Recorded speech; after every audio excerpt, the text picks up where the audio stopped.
Lions club ઘણા બધા સેવાકીય કાર્ય કરે છે અને એમાં અમારી સૌથી સિનિયર અને પ્રથમ ક્લબ આ ડિસ્ટ્રિક્ટની કહી શકાય એવી લાયન્સ ક્લબ બરોડા મેઇનના પ્રમુખ ગૌરાંગભાઈ અને સેક્રેટરી દેવેન્દ્રભાઈના નેતૃત્વમાં આ ક્લબ ખૂબ સુંદર સેવાકીય પ્રવૃત્તિઓ ઘણા બધા પ્રોજેક્ટ પરમાનન્ટ પ્રોજેક્ટ કરી રહી છે.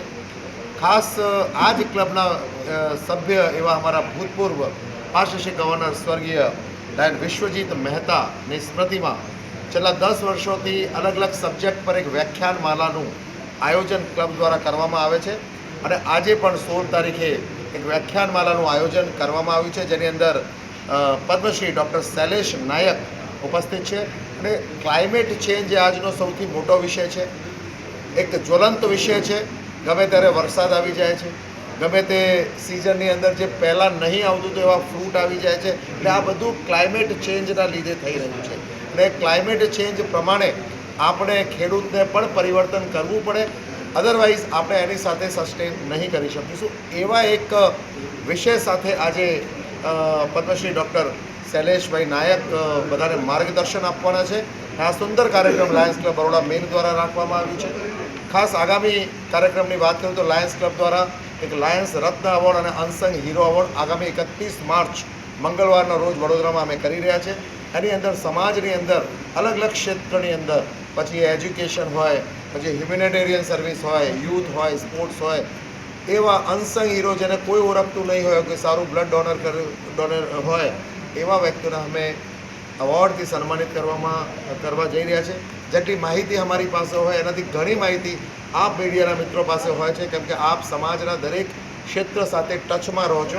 એટલે મારી આપણે ખાસ વિનંતી છે કે એવા કોઈ વ્યક્તિની આપણે માહિતી હોય તો ચોક્કસ લાયન્સ ક્લબ સુધી આપ પહોંચાડજો અને એ વ્યક્તિ જે સારું કાર્ય કરી રહ્યો છે એને સન્માનવાનું એક પુણ્ય મીડિયાના માધ્યમથી આપણે પણ મળે અને એક સંસ્થાના એનજીઓના ભાગરૂપે અમને મળે, એની અંદર આપે પણ સહભાગી થાઓ એવી એક ખાસ મારી આપણે અભ્યર્થના છે. ખાસ લાયન્સ ક્લબ બરોડા મેઇનને હું ખૂબ અભિનંદન આપું છું. ખૂબ સુંદર સેવાકીય કાર્ય હોય કે આવા નોલેજસભર કાર્યક્રમ હોય અને ખાસ અમારા માટે ગૌરવની વાત છે કે સન્માનીય પદ્મશ્રી ડૉક્ટર શૈલેષભાઈ નાયક આજે અમારી સાથે ઉપસ્થિત છે, જે અમારા માટે વડોદરા માટે ગૌરવની વાત છે. ધન્યવાદ. Thank you sir.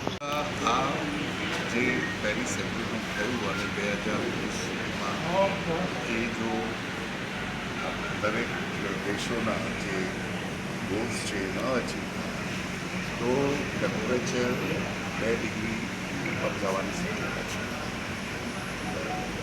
અત્યારે પ્રયાસ એ છે કે આપણે 1.5 અથવા 2થી નીચે રાખવું, પરંતુ આ જે પરિસ્થિતિ ઊભી થઈ છે એને લીધે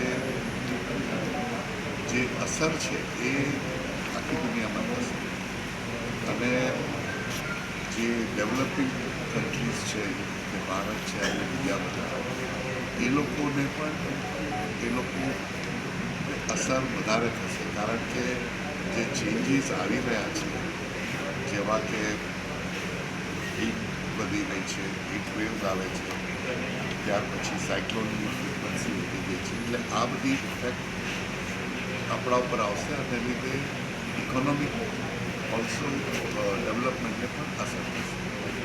થેન્ક યુ સર.